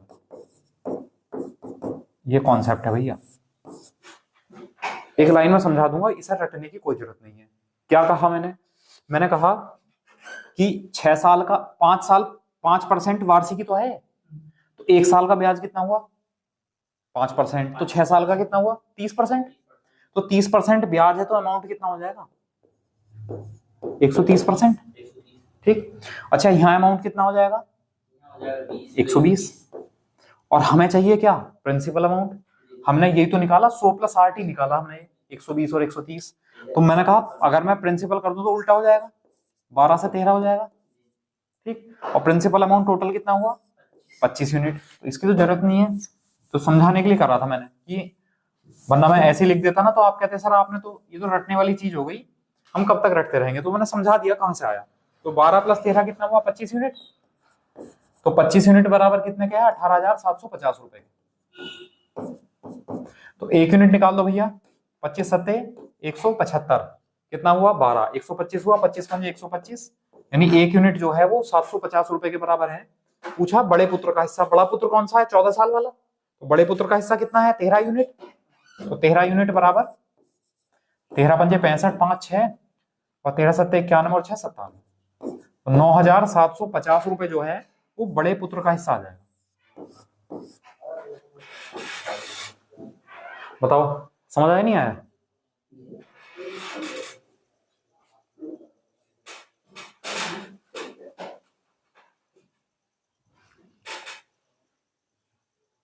कर लिया?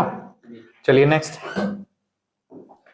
है भाई, ए ने कोई धनराशि पहले 3 वर्षों के लिए 6% दर पर, अगले 5 वर्षों के लिए 9% वार्षिक दर पर तथा 8 वर्षों के बाद 13% वार्षिक दर पर उधार दी। यदि 11 वर्ष बाद उसे कुल 8,160 रुपए का ब्याज मिला। अब कोई धनराशि है, यानी तीनों कंडीशन में धनराशि तो वही है। तो अगर मैं ब्याज की बात करूं तो पहले 3 वर्षों के लिए 6% वार्षिक है, तो 6 18% ब्याज हो गया, 18% ब्याज हो गया, प्लस उसी धनराशि पर 5 नम 45% ब्याज हो गया। ठीक है, फिर कहा 8 वर्षों के बाद।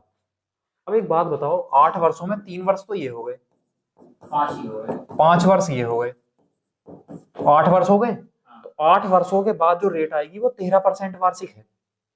ठीक है, और 11 वर्ष का ब्याज है, तो आगे को 3 वर्ष बचे ना, तो वो 3 साल का ब्याज 13% से आएगा, तो 13 या 39%।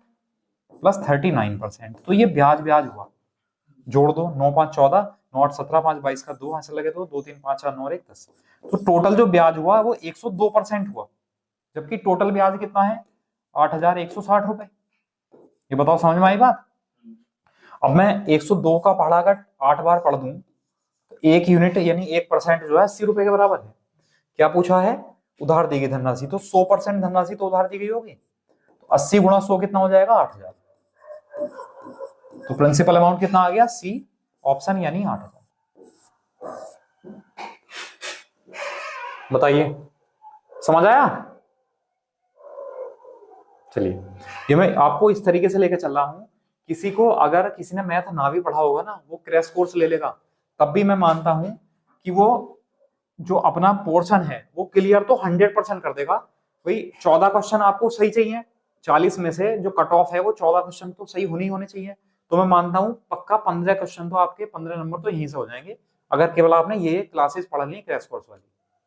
ठीक है, बाकी आप देख लेना। बाकी मिलते हैं एग्जाम वाले दिन, और उसके बाद हम उसको एनालाइज करेंगे पेपर को। ठीक है, चलिए नेक्स्ट। एक व्यक्ति 9,440 रुपए के देय ऋण को 12% वार्षिक ब्याज की दर से 4 बराबर वार्षिक किस्तों में चुकाता है। तो प्रत्येक वार्षिक किस्त बतानी है। साधारण सा तरीका बताऊंगा, बहुत लोग इसको कर नहीं पाते होंगे, यहाँ देख के छोड़ देते होंगे। क्या किस्त देख के छोड़ देंगे? भाई हमारे बस की नहीं है। अब समझ लो, साधारण ब्याज में अगर सवाल आए तो किस्त मान लेना आप 100 रुपए। क्या मान लें? किस्त 100 रुपए की मान लो, तो किस्त पर ब्याज लगेगा, और 100 रुपए की किस्त है तो हर साल जो है 100 रुपए की किस्त जाएगी, तो ब्याज 100 रुपए पर लगेगा। अब उसने कहा 4 बराबर वार्षिक किस्त है और 12% वार्षिक रेट है। 12% वार्षिक है, ये लिख लिया करो, ये लिखा नहीं गया। ठीक है, यहां लिखा होगा देखो, हाँ, पर ईयर, पर एनम। ठीक, वार्षिक 100 रुपए किस्त है। अगर 100 रुपए की किस्त है 12% की दर से, एक साल का ब्याज कितना हुआ? 12 रुपए। तो 100 प्लस 12 कितना हो जाएगा? 112। फिर 12 जोड़ दो 124, फिर 12 जोड़ दो 100, 4 किस्त हो गई। अमाउंट जोड़ दो कितना चला गया हमारा? 6 4 10 तो 12, 3 2 5 1 6 और 1 7 और 4।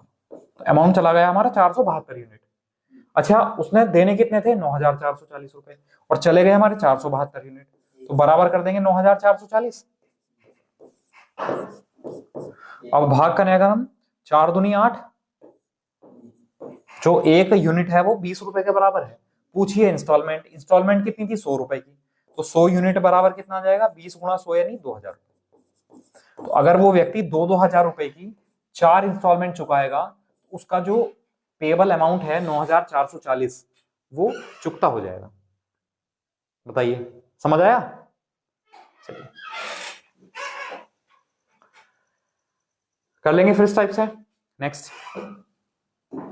नेक्स्ट है भाई, कौन सी वार्षिक किस्त 12% वार्षिक ब्याज की दर से 3 वर्ष के देय ऋण को 1260 रुपए का कर्ज उतार देगी? हाँ वही है, 1260 रुपए का कर्ज उतर जाएगा। 1260 रुपए का कर्ज उतर जाएगा, वही 3 कंडीशन है। तो 100 रुपए मान ली किस्त, तो फिर 112 हो गई, फिर 124 हो गई। तो टोटल कितना हुआ? 336, और बराबर में टोटल कितना है? 1260। ठीक है, अच्छा डिवाइड कर सकते हैं, 3 चौक 12, 4 24, नहीं 3 से तो भाग नहीं हो रहा है, चलो कोई बात नहीं, 4 से भाग कर लो, 4 या 12 से भाग कर लो, 12 दूनी 24, 9 12 8 96, और 12 1 12, 12 5 60, तो 28 यूनिट 105 के बराबर है। रेट गड़बड़ है क्या? एक मिनट में देख लेता हूँ। क्वेश्चन नंबर 21 है, 12% की दर है और 3 वर्ष का देय ऋण है, 420 400,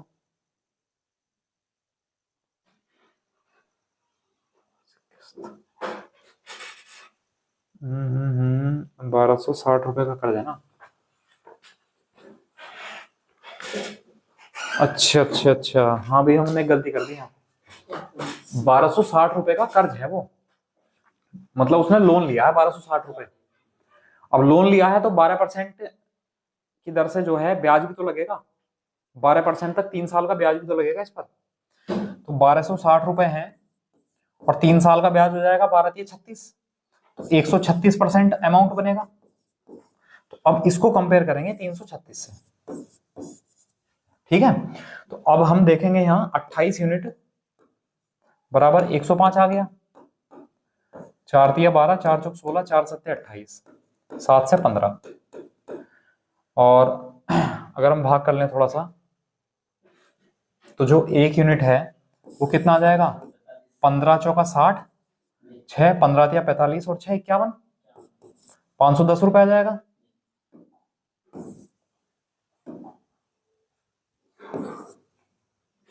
तो देखो 60, 15 तिया 45 और 6 51।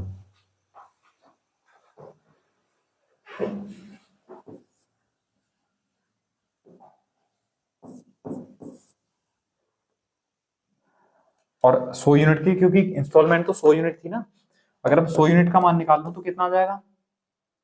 100 भी तो है, कितना आ जाएगा? 510 रुपए। तो 510 रुपए की उसे 3 किस्त चुकानी पड़ेंगी।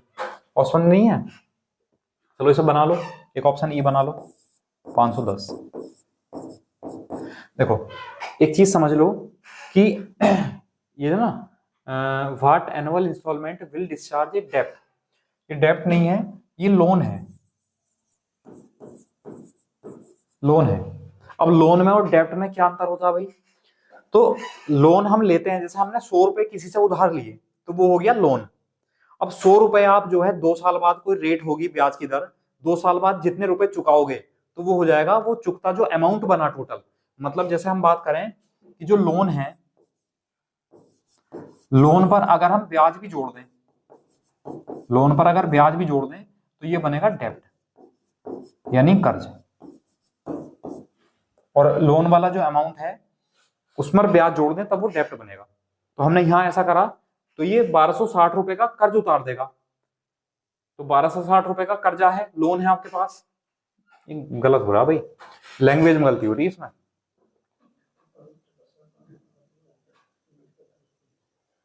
100 रुपए इंस्टॉलमेंट है, 12 24,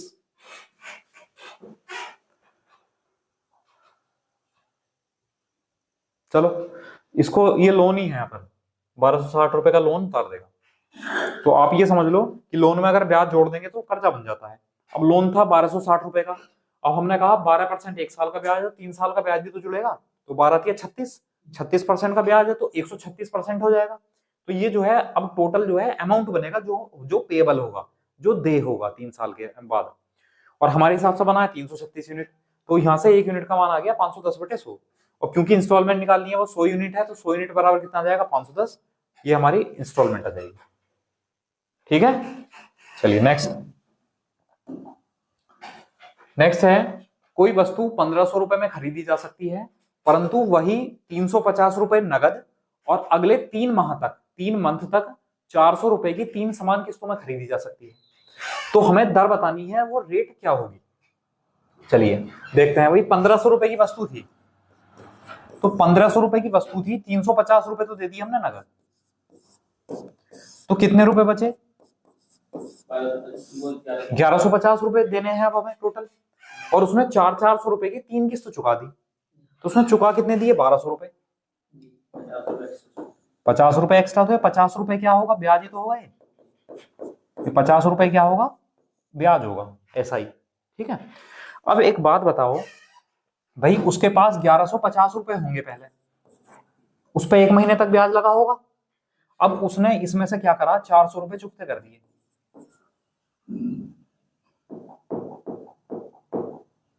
उसने इसमें से क्या कर दिया? 400 रुपए चुका दिए, तो कितने रुपए बचे?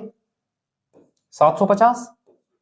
फिर उसने 400 रुपए चुका दिए, कितने बचे? 350।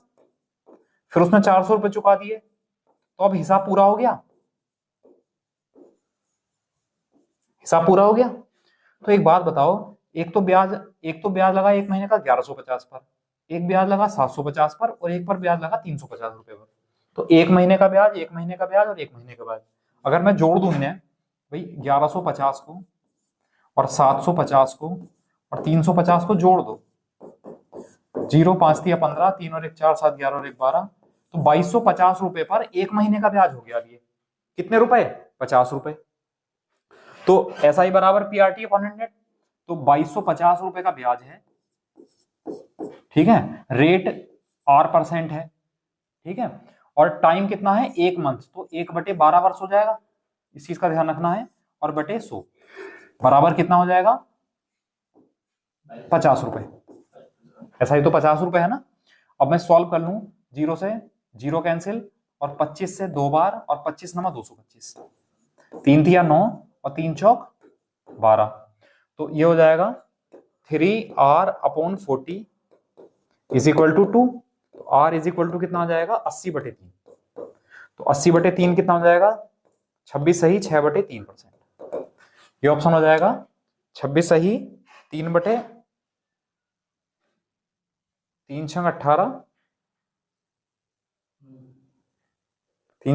3 दूनी 6 2 बचा, 3 6 18 2 बचेगा, सॉरी 26 सही 2/3। सी ऑप्शन हमारा आंसर है। ये जो 1150 रुपए यार, ये 750 750 ऐसा ना, उसने कहा है कि वह अगले 3 माह तक 400 रुपए की 3 सामान किस्त देता है, उसके पास 1150 रुपए बचे। अब वो जैसे वो किस्त देगा अगले मतलब महीने के अंत में किस्त देगा मान लो, तो 1150 रुपए तो पूरे 1 महीने का ब्याज लगेगा इन पर, तो 1150 रुपए पर 1 महीने का ब्याज लगेगा। फिर जब उसने 400 रुपए दे दिए, वो मूलधन में से कम होता है, तो उसमें से 400 रुपए कम हो गए, तो 750 रुपए पर अगले महीने तक ब्याज लगेगा। फिर उसके बाद फिर 400 दे दिए उसने, तो उसके बाद 350 रुपए बचे, तो 350 रुपए पर 1 महीने तक का ब्याज लगेगा। तो 1 महीने का 1 महीने का 1 महीने का, तो 3 महीने का ब्याज लग गया किस पर 2250 रुपए पर। तो 2250 रुपए पर रेट आर मान ली, टाइम 1 महीना, तो 1/12 कर देंगे। 2250 रुपए में खरीदी गई वो 2250 में नहीं खरीदी गई है, वो खरीदी तो 1500 रुपए में गई है, 1500 में खरीदी गई है, लेकिन उसने कहा 350 रुपए नगद दे दो और 400 की 3 किस्त दे दो, तब खरीदी गई है वो। तो उसने पूछा ब्याज की दर कितनी रही, भाई ब्याज भी तो आया 50 रुपए का। भाई एक बात बताओ, 1500 रुपए की वस्तु थी, 350 रुपए आपने दे दिए, और 400 यानी 1200 रुपए और चुका दिए, तो 1550 रुपए चले गए। थी वस्तु 1500 रुपए की, तो 50 रुपए का जो ब्याज है, तो ब्याज की दर भी तो लगेगी जब ब्याज आया है, तो वो ब्याज की दर निकालिए। ठीक है, चलिए नेक्स्ट, इसका स्क्रीनशॉट लो एक बार।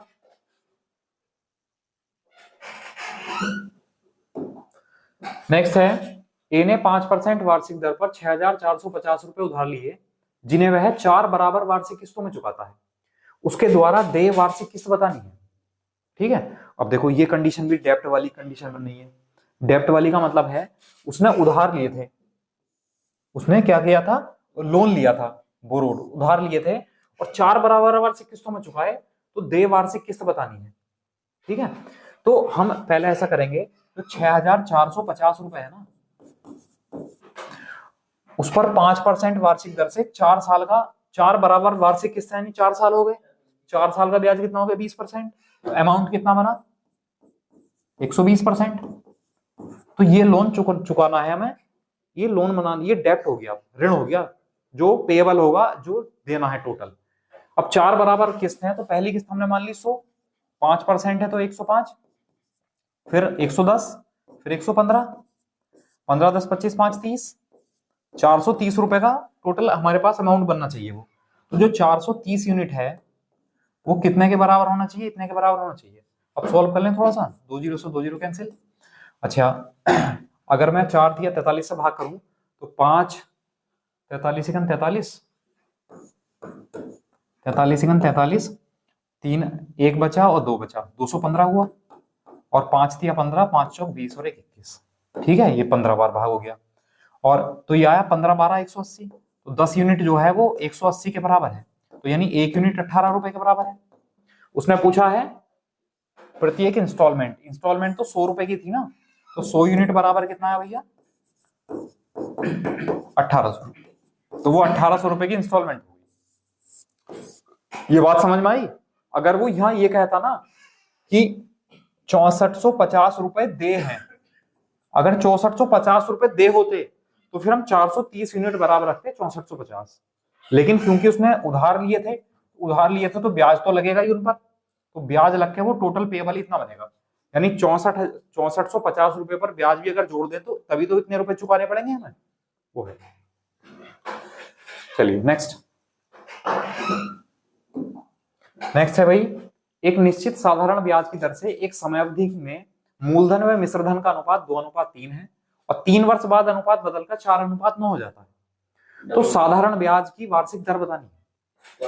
अब देखो बहुत आसान तरीके से बताऊंगा भाई, मूलधन यानी प्रिंसिपल अमाउंट और अमाउंट का जो अनुपात है वो कितना है, 2:3 है। फिर क्या हुआ, उसने कहा 3 साल बाद, फिर यहां से हम 3 साल बाद चले गए +3 ईयर। 3 साल बाद में क्या हुआ, अनुपात बदलकर जो है वो 4:9 हो गया। अब एक बात तो बताओ मुझे, क्या प्रिंसिपल अमाउंट कभी बदलता है? मूलधन कभी बदलता है? अमाउंट ही तो बदलता रहेगा, ब्याज ज्यादा अलग अलग है, लेकिन प्रिंसिपल अमाउंट तो सेम ही रहता है। क्या यहाँ प्रिंसिपल अमाउंट सेम है? तो हम क्या करेंगे, ऊपर 2 से मल्टीप्लाई कर देंगे। अब देखो क्या सेम हो गया, 4 प्रिंसिपल अमाउंट सेम हो गया। अब ब्याज की दर पूछी है उसने, ठीक है।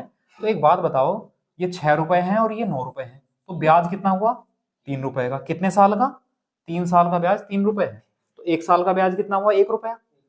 अब हमें रेट निकालनी है, तो 1 रुपए का ब्याज है कितने रुपए पर, प्रिंसिपल अमाउंट तो 4 रुपए है, 1/4 का फ्रैक्शन क्या होता है, 25%। 100/4 यानी 25%, ये रेट आ गई। बताओ समझ आया? चलिए नेक्स्ट आगे बढ़ते हैं। नेक्स्ट है भाई सेकंड लास्ट क्वेश्चन है, 8400 रुपए की एक राशि, लास्ट क्वेश्चन है बस ये। 8400 रुपए की एक राशि है, वो 8.75% वार्षिक साधारण ब्याज पर एक निश्चित समय के लिए दी गई है, और वो इतने रुपए हो जाती है 11,046 रुपए।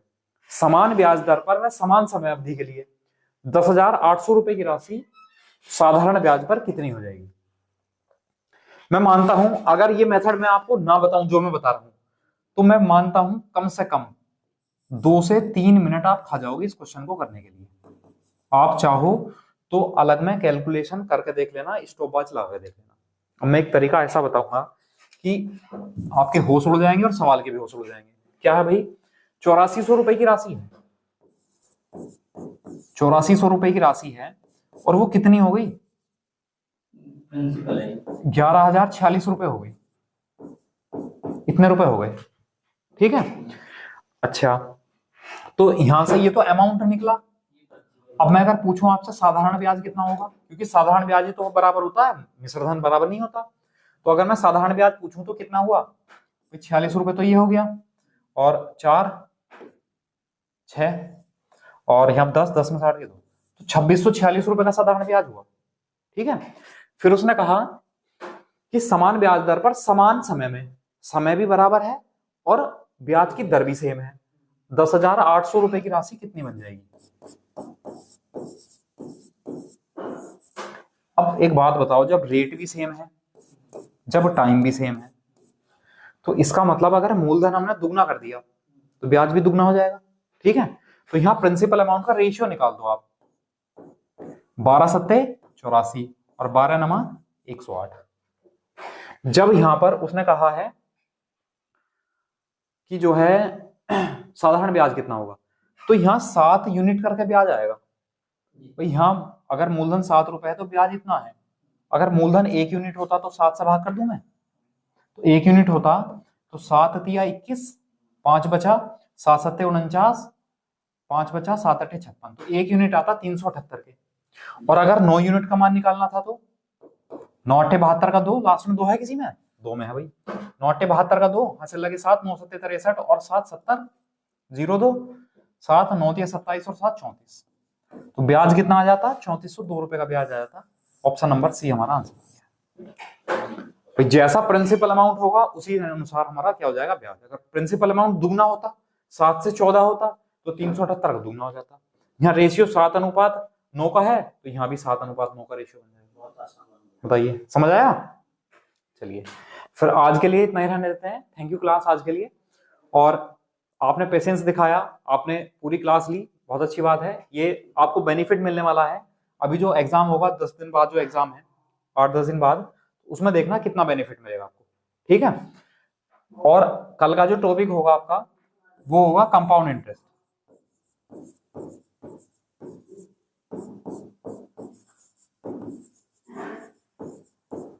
यानी चक्रवृद्धि ब्याज, ये हमारा टॉपिक होने वाला है कल, और इसको थोड़ा सा पढ़ के आएंगे और बहुत ही जबरदस्त, बहुत ही बढ़िया शानदार क्वेश्चन आपको दिए जाएंगे। ठीक है, चलिए इतना ही है, फिर कल मिलते हैं। Okay, thank you class.